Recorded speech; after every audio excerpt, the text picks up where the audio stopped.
And you can kick this one off because we've been talking about some great stuff up until now. It's a shame we didn't have the record button here. It's all right.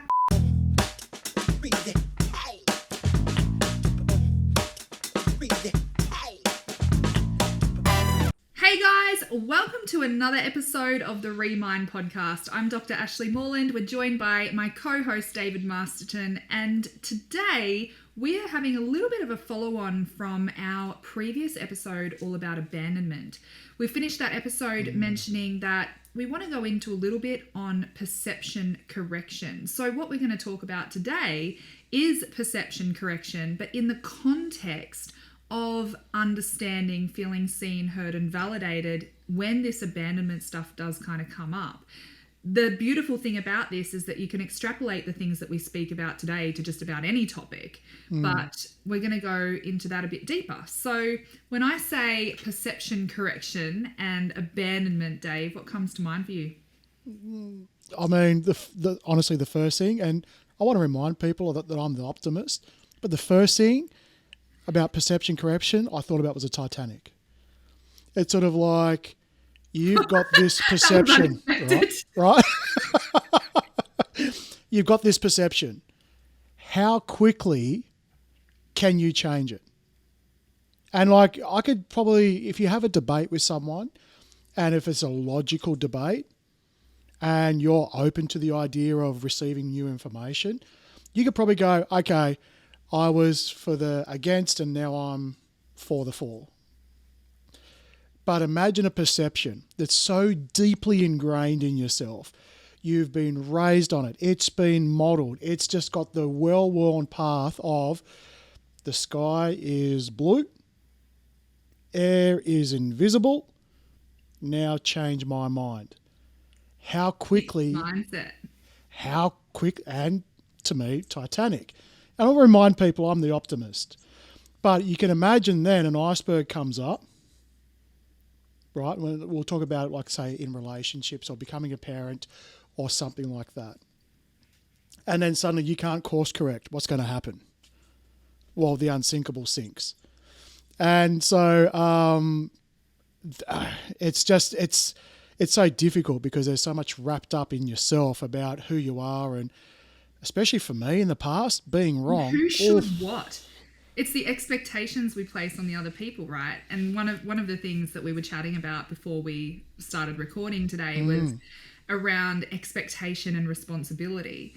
Yep. And this perception correction thing, I love that you raised this concept of fixed and growth mindset. Well, you didn't, but that's where I'm taking it because that's what you were kind of alluding to. I mean, I'm happy for you to extrapolate that. Yeah, that's fine. I'm smarter than I think I am. Yeah, that's right. If we've got this fixed mindset where this is just the way things are, this is how this is going to go, this is what's right, then anything that is different to what's right is a threat.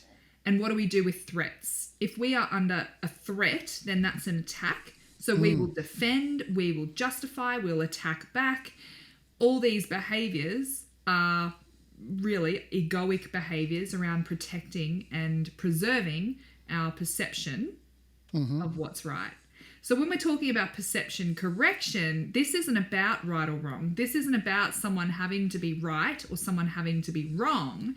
This is about empathy and understanding, because perception correction is about taking this closed, fixed mind and actually opening it. Because when we open that mind, we start to become aware of other possible alternatives to our perception that are not threatening. They're just options. They're just alternative perspectives. So one of those things is around expectations. Now, some people, if we're talking about the abandonment wound, and I'm speaking from personal experience here, abandonment would be one of my core wounds. I really had an expectation that it was up to everyone else to make sure their behavior protected my abandonment wounding. So you better text me back. You better not leave me on red. If you do and you don't reply, I'm going to cut you. I'm going to not cut you. I'm going to cut you off. I'm going to cut you off. Ladies and gentlemen, that's a healed person right there. Yeah, right. So, but You're when going to these, bleed. wow, the difference one word can make: cut you versus cut you off. Oh, okay. Okay. Gotta collect myself. So the responsibility would be on everyone else because I was so fixed in my ways and so protective over my perception being right and my experience being right that it was on everyone else to tiptoe around it and make sure they got it 100% correct in order for me to not be triggered. And so that's this version, like the really enclosed, tight, fixed version. But what Which, to be fair, a lot of people will come from that because if you care about me, these are the things that you would do. yeah, When it comes to the perception of do you care, do you love, Yep. do you about me or about somebody else, it's you will do what what's going to make me feel better because you know me. yeah. And where do those expectations come from? Where do we learn that? That's a common theme that we talk about in every video. It's been modeled. Yeah, it's been modeled. We learn it from society. We learn it from parents and expectations. We learn it from schools and expectations. We learn Which it makes it everywhere. normal. It makes it normal. Makes it normal. And so we feel justified. And if we're justified, then we are stuck here because I have a right for you to have to tiptoe around me to protect my wounding.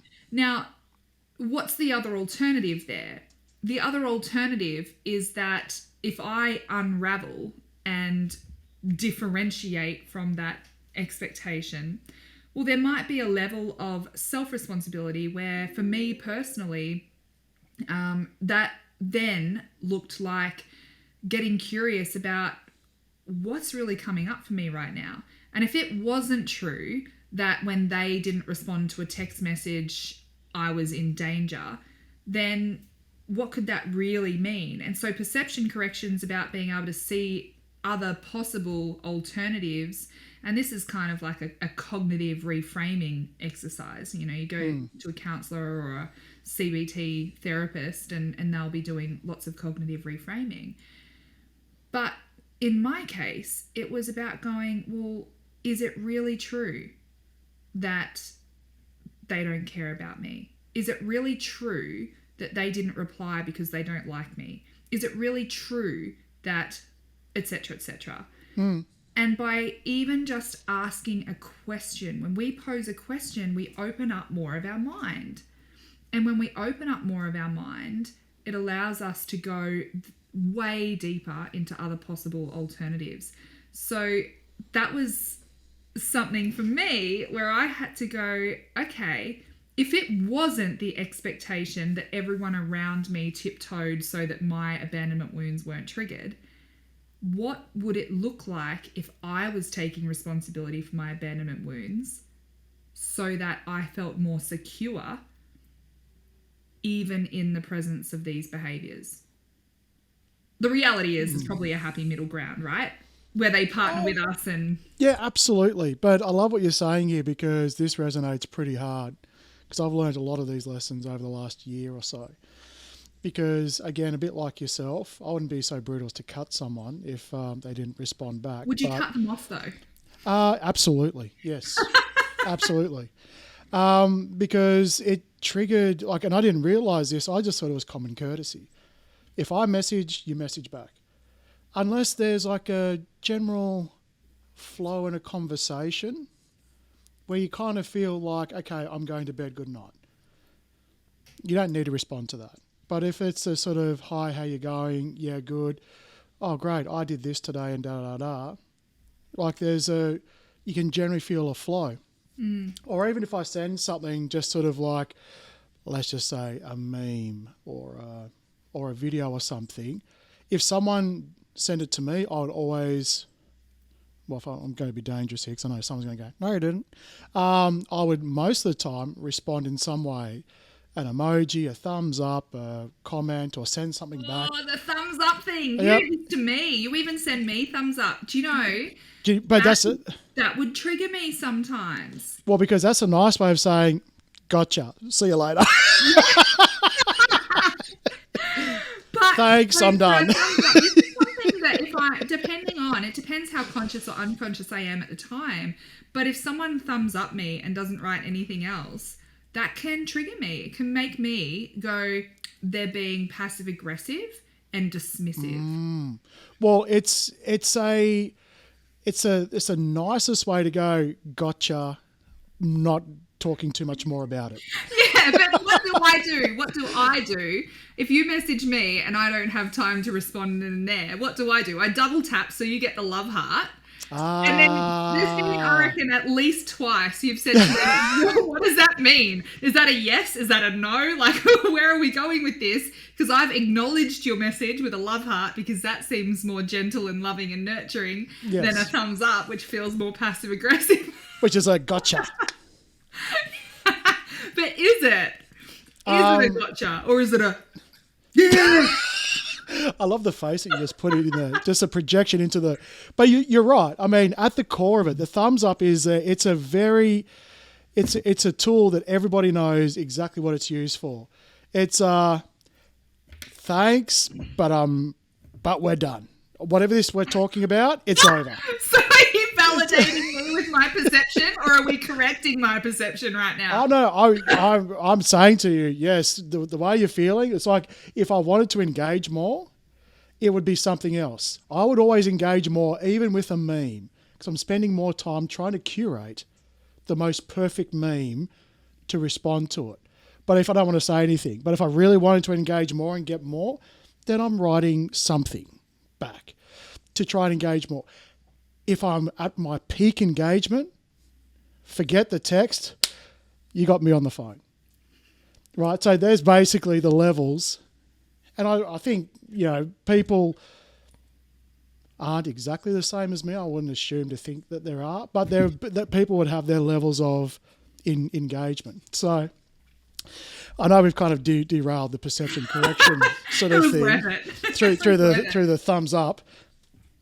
But it's important because we're coming down to now, how do these things make us feel? Yes. So and let's who's responsible? The thumbs up thing for a second, if that's okay. Sure. Let's say that I observed that did trigger me. You send me a thumbs up, and I sit there and go into the story of my perception that you are being dismissive, that you don't care about me, that you're patronizing me. What energy am I going to bring into that conversation and communication? A real FU energy. Yeah, well, definitely. Even if it's not straight away, because generally, again, if I give you a thumbs up and you respond, well, you're not reading the room right. But how long are you going to sit in it before you then start to go, well, it's more permanent damage. In my mind, if you're feeling that way, it's more ongoing permanent damage, as opposed to you're not wanting to come back at me and talk to me about it. Because you're right. The thumbs up is a passive sort of, how do you respond to that without feeling needy or being judged to sort of be sort of going, you'd have to bring some vulnerability to it to go, hey, I don't like that thumbs up. And then you're going to look at that and go, I'm going to type this message and I'm going to look at it. He's going to look at it and go, well, what are you talking about? It's just a thumbs up. Yes. So and this then, is where I was taking this. Yes. So depending on perception and responsibility, is it your responsibility for me to say, it really triggers me when you do a thumbs up, so can you just never use that to me ever again? And then I've passed the buck. I've bypassed my own wounding and said, here, Dave, just don't do this anymore because that really triggers me. Or is it my responsibility to observe the trigger that came up when the thumbs up appears in front of me, and I sit there and go, oh, what is that really bringing up for me? And then I can sit in that. But we're talking about a very innocuous example here, right? We're talking about a thumbs up. It does encapsulate everything we're trying to talk about. It does. So it gets more complex, because what happens if the behavior, and again, we're going back to tolerance versus acceptance. What happens if the behavior isn't innocuous? What happens if the behavior is actually something that is damaging, something that is toxic, something that you do not wish to tolerate moving forward? A big one that comes up for me is tone of voice. Tone of voice triggers me. As in, if there is a threatening tone of voice, absolutely that activates me. But it's also So an example of a threatening tone of voice for you, is that like the level of the noise, or is it like a growl? It's when energetically is that it, person's physiology and voice escalates. okay, so if we were to recreate that kind of tone, is it sarcastic or is it like, passive? I'll give you an example. Instead of saying, hey, who left the door open? The physiology of that feels safe. It's just a curious question. It's just information gathering, as opposed to, who left the door open? So the difference there was how it's the physiology of the voice and tonality and the energy behind it. And gosh, Dave, we could do a whole episode on that. It's not what you say, it's how you say it. Yeah. But that's really activating for me. And so I have wounding around that. But it's also not something I'm willing to tolerate moving forward. Absolutely. And actually, before we go any further, because we haven't closed off one topic or one bit, and we've dived into another. Let's go back to the thumbs up and how you asked the question, whose responsibility is this? Yeah, well, this is where I'm going with this. Right. It is closing it off, because I'm saying that is an innocuous thing. It's actually not a real threat for you to send a thumbs up. And so it literally is just bypassing my own wounding if I make it your responsibility. But what if it's passively me sort of, in a way, using it as weaponizing it? Yes. Well, if you're actually weaponizing it, then do you still think it's relevant for me to ask the question, what is this bringing up in me? Yeah, but what I'm saying is the thumbs up, while we're talking about in this context, and we'll call it a widget or whatever it is, it in its own right was created in a fairly pure intent. There's a pure intention behind it, but most things can be weaponized. Your voice, 100%. The things that you use, the things that you say, the things that you think about, most things can. And it's about sort of, how can I use something that came from a pure intention and apply it to you in a way that makes you feel something different, almost to the point of, if I wanted to be slightly manipulative and use it all the time, or use it in, you ask a question, right? This is how we could turn this simple thumbs up into something that can actually be quite damaging. Especially, let's just talk about our relationship. You ask me a question, and it's got a question mark at the end, and it's like this or this, and I'll respond with a thumbs up. Okay? Suddenly, it's not as, now we're being a little bit manipulative now, aren't we? Because I haven't said yes or no. Yes. I've given you a thumbs up, but I haven't answered your question. That manipulation and toxicity would be evident everywhere else in the relationship, though. Exactly. Yes. So there's a root that is beneath that. Yes. So we've just added a third element to a conversation that we've now not finished any of them. So I hear what you're saying, and it's about weaponizing it. And I think we will come back to that. I'm going to close off my example about the tone of voice thing, because it's relevant. So in a thumbs up, if I'm talking about an actual threat to me, the thumbs up is actually not a threat. Gotcha. So that really is just me asking, what is that bringing up for me? The next level of this is, what if something really does represent a threat and it's not just a wounding thing?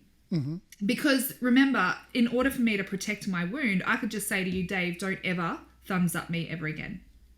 And then you stop thumbs upping me and you stop thumbs upping me, and I get to protect my wound. I get to completely bypass my healing of that, and happy days. Our relationship is saved until the next toxicity thing comes up. Yeah. But if I come back to the example of the tone of voice thing, this is so many moving parts here. Because yes, there's a wound in me that gets activated in the presence of that tone of voice.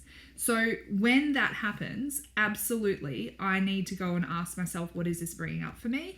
And that's, for me personally, that's some inner child healing work. That's some like deep rooted wounding work. But it also becomes a conversation around tolerance. That's not something I'm willing to tolerate, not so that I can bypass my own wounding, but because it's not a emotionally and energetically safe environment, and I don't want to live in that. So there's a difference between bypassing to avoid our own healing and not tolerating something and therefore communicating that that behavior has to stop and acknowledging my own healing. Yeah, so I guess your question is, how do you know which one to pick up on in any sort of situation? Well, part of it, so this is where that third element comes in. Look at the foundation of the relationship. So I know that the foundation of the relationship, for instance, with you, is very firm. The foundation of our it's a solid thumbs up. Let's put it that way. it's absolutely it's almost up. It's like here. It's Right. It's at 11 o'clock. I mean, that's triggering, but anyway. But we have a solid, firm foundation, right? I have no other evidence in our friendship that you would be manipulative or toxic towards me intentionally. And so the behavior of a thumbs up, I have to use my best judgment of that's you just expressing and communicating in a way that is natural and automatic for you. There's no intent to do harm. But when you... And, it's the same with my relationship with my husband as well. When he's doing things, it's not like he wakes up that day and says, ooh, how can I really destroy her today? It doesn't happen. I got it. Thumbs up. So, well, here's the thing. For me personally now, the thumbs up is not such an issue. But it was a really good example. Now, a lot of clients that I work with, and even in relationships that I've been in the past, where it was hostile, and it was toxic, and there really was such deep-rooted dysfunction in our relationship playing out, well, then that sort of behavior is literally a threat, because the environment in which it's happening, the foundation of the relationship is toxic and dysfunctional. So the continuing behaviors are toxic and dysfunctional, where if I said to them, hey, it really upsets me when you do that, guess what they're going to do? They're going to manipulate and weaponize it. So it's that's when I say, if we go back to the thumbs up, it's just a thumbs up. It's there to sort of go, got you. And they'll invalidate your feeling. Yeah, absolutely. Yeah, 100%. And I have had relationships where that was the case. Gotcha. Where and it literally is manipulation and gaslighting. Don't be so sensitive. It was just a thumbs up. That's a good Things one. like that. You're being over dramatic. Yeah, 100%. So that environment is not a safe, connected, nurturing environment. The foundation is rocky. So if you, the thing is, it took me a lot of my own work and investing a lot of time and energy and effort in my own healing to understand what a healthy relationship was. And if people are listening to this and they can see these patterns of behavior where, someone does something and it triggers them, please don't assume that there's a foundation of toxicity and dysfunction and narcissism and gaslighting and all those kinds of things. But perhaps even through a conversation with someone who's trained in this, it would be worth exploring, because while ever you remain in that unhealthy, dysfunctional, hurtful, harmful environment, your nervous system's never going to be safe, because you're not actually safe. So even if you're having those conversations, even if you're communicating, even if you're taking responsibility for your own healing, you can't actually be regulated in that because your environment's not safe. So you got to settle your environment first before you can start to do that. Absolutely. It's like, I think we've spoken before about, if the house is on fire, well, that's the environment, right? There's literally no point mowing the lawn and pruning your garden until you've put the house fire out. So the environment itself is so important in discerning the intent behind it. Yeah, absolutely. And I think, when it fundamentally comes down to this sort of question, we can throw out as many examples as we can, but chances are the people listening are going to have their own scenarios. And they're going to go, well, which one is it? Do I need to take, we'll call it the high ground, or do I need to set better expectations on the person that I'm with? Can I reframe the word expectation with boundary? Sure. Boundaries. Do I have to set better boundaries for myself about, I'm going to come back to what I expect and what I believe I deserve in this relationship. So you're going to have a bit of a feeling regardless of what it is. And so what I will say is that the person who is looking to become a healed version of themselves will always start with themselves, without a doubt. Yes, and that's the non-negotiable. I cannot think of any scenario where, for me to find my complete healed self, I'm going to find it outside of myself. Yeah. So if in doubt, start with yourself. Yeah. And the question is, what is this bringing up for me? What is this bringing up for me? 100% of the time, the non-negotiable, regardless of the foundation, regardless of anything else, because going back to our episode on spiritual bypassing versus authentic healing, that has to be the foundation of everything, because if we externalize everything and look outside of us instead of just asking the question, what is this bringing up for me, then we are completely bypassing our opportunity to heal from that trigger, but also just completely abdicating responsibility to someone else and completely victimizing ourselves. Yeah. And further on from that, if you start with yourself, and then some people might sort of think, well, that's not right. That's not fair. Everything should be 50-50 or everything. You're right. It very well could be. But when you listen and you work on yourself first, it doesn't mean that you're allowing and forgiving or expecting that type of behavior in your life. What you're doing is getting closer to understanding what is it exactly you're looking for. Yeah. So you go inside and you start to listen to yourself. Your intuition just starts to become a bit more of a whisper. It becomes a bit more okay, I know that whatever that person's doing, whether it's acceptable or not, it's simply not for me. Yes. Because again, and then you're not stuck, you're empowered. Correct. Because this whole good and bad, imagine if you changed everything from good and bad to for me or not for me. Yeah. So suddenly it doesn't matter what the person's doing. Let's just say they've got all their people on their side. They've got the law. They've got society. They've got everyone, right? And therefore, by them having everyone on their side and they tell you everything I'm doing is correct but doesn't feel right for you, then you can sort of say, I agree, but this is not for me. Yeah. Bye-bye. Absolutely. And then suddenly that's how you're able to put these sort of boundaries in. Because it's not about whether it's fair or right or wrong. It's about, is it for you? Is it bringing you joy? Is it bringing you happiness? Is it bringing you closer to you? Because some of the best relationships you're going to grow from are going to be the most uncomfortable. That's the purpose they serve, 100%. But the more you remain in proximity to those relationships and the more you question, what is this bringing up for me each time you're triggered, the closer you're going to get. Because the more you start to understand yourself and the closer you get to your own wounding and your own vulnerabilities, guess what?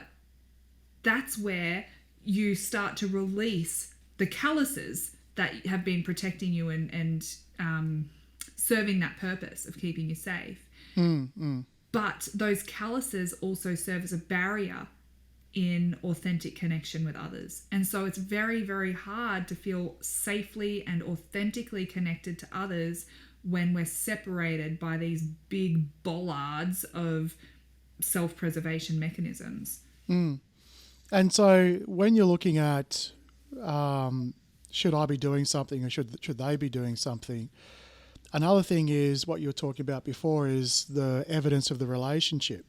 Well, just sort of ask yourself, is this connection Do you have a connection with this person? And then therefore, should you continue to invest in a connection with this person? Is this Do they connection... have capacity to connect with you? Well, That's yeah, another really big one. and absolutely. But that's once you've decided, yes, this connection is for me. Because I don't know. I don't know that that's once you've decided is the connection for you, because that for me is a huge aspect that comes into that decision. Because if someone doesn't have the capacity to connect with me, well, then that's not a criteria, but that is a bit of data that informs my decision on whether or not I want to continue choosing that or investing in that. Yeah, well, and again, what I'm saying is that for you, this is not a decision. You'll just naturally feel a sense of this is for me. Yeah. And when I say for me, it's like when you think about being with that person, there's not the sort of the pit of the stomach sort of, oh God, that then suddenly your logic comes in and says, but I have to be with this person because we've started this and we've got this, and oh, imagine what it'd be like if I'm alone. And then suddenly you've just built up this argument that outweighs your intuition. Yeah. So again, for me, it's sort of like you need to answer that question first to then decide, well, if it is, how do I go through the process, or are they able to go through the process with me? Yeah. Yes or no. And again, there's on and off ramps everywhere. And it could be right person, wrong time. It could be right time, but wrong person. It could be a whole number of things. And maybe you're being guided to stay with that person while you learn some of these lessons. And once you've learnt the lessons, off you go. And then there's someone more available, more relatable afterwards. You don't know. Like you really don't know. So it's 100% for me, it's within first. If I care about this person, if I care about how I feel, I start with me first. Yeah. And then if it comes to a point where it's sort of like, okay, I've gone within and then I'm not triggered, but I have boundaries, then it's up to me to decide, and this is a very personal thing, do I care enough to then be vulnerable with the person to say, you know what, I want this to be, I'd like you to do this, because otherwise, I'm fairly brutal in this respect. I'll either communicate with you, I'd like something better, or I'll just simply disengage. And I won't sort of leave too much in between. I'll just sort of say, look, sorry, it was fun, but I'm out skis. So, and again, it all sounds very selfish. It sounds incredibly selfish when you sort of put yourself... It can be. It can be selfish when it's in the name of bypassing. Because sometimes we can put those requirements on people. I need this from you. I've done this. I need this, or else. Or else I'm gone, or else I can't do this anymore, or else. But those needs are coming from a place within me to have control. And it's also a lack of trust that the other person's just going to work it out. And so the point that I got to eventually, and look, this is something I still grapple with and still navigate, but the point that I've had to get to is, do I trust the other person enough? And do I have evidence that they will take this on and then grow and learn? I don't expect, like, it can't just be a line in the sand. If you don't change this, or if you don't start doing this or stop doing that, then I'm done. I'm disengaging. It's, this is a problem. Is this something you're willing to work on with me? And again, there's capacity building and capability building that has to come into that, because maybe it's so, some of it could just be a habit. And if it's habitual, then there's no malicious intent, but it takes a bit to break a habit. Some of it is, I don't know how to do that. So some of it's lack of capability and lack of resources or tools or know-how. And so then it's about going, okay, well, is that something that we can work together to increase or improve? Some of it's lack of capacity. Like, for instance, if I, in my younger life, when I had babies that were waking multiple times every night, if it was either you get up and you deal with the kids during the night or I'm done, well, is that reasonable given the capacity that my husband at the time had? Because maybe he didn't have the capacity. And so it's so multifaceted and so complex that it can't be so cutthroat black and white. But there has to be evidence that the person's willing to partner with you and actually work towards that outcome, as opposed to gaslighting you, as opposed to completely shutting you off and calling you crazy or not taking any action at all or whatever it might be. Because in those cases, then there's a pretty fair chance that it's not for you. Yeah. Well, and look, and you'll know that from a point of view that if the only response that you get is that, well, that's not reasonable. And then there's evidence and evidence and evidence and evidence and evidence. You know, I've spoken to that person. This person wouldn't do it to me. That's not normal. You're crazy. You're being very overreactive. They might all be absolutely correct. I'm not saying that they're not, but they simply don't care about your feelings. Because it doesn't matter. And I've come from someone who used to only deal with people on logic for the first 42 years of my life. So I know logic through my prism very well. And I spent many decades fine-tuning logic, having a sharp mind, a quick mouth, and being able to debate for fun. Right now, I know whenever these things come out, unless we're in a situation where we're having fun in a debate, that when these things come out, I've simply disconnected from the connection. You can feel it. You've disconnected from the connection, and now it's all about you being right. So it doesn't matter if someone comes at me or someone says to me, and I know that if I had to win an argument against this person on this subject, whether I'm being arrogant or not, it's irrelevant right now, but let's just say I am being arrogant. If I could still win the argument, none of that comes into my mind because the connection is more important.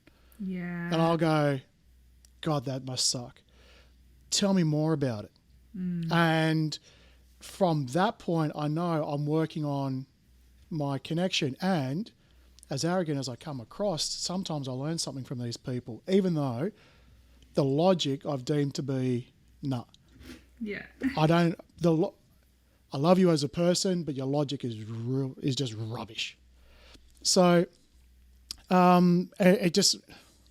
so from my point of view as well, and I'm throwing more layers on, it's going to end up like a wedding cake by the end of all of this, that it's about how much growth you've gone through as well. Yeah. When you start your growth journey, it's all about the other person. Yeah. And then what about me? Oh, it isn't fair. It isn't fair. You want a thumbs up for that singing? And then as you go through the healing stages, you suddenly realize it's all about you, as in the individual, you yourself. Yeah. And so someone watching this could be very triggered or really going, yep, great. Because it doesn't matter, because you have the choice to engage in this situation, to be in relationship with this person. Yeah.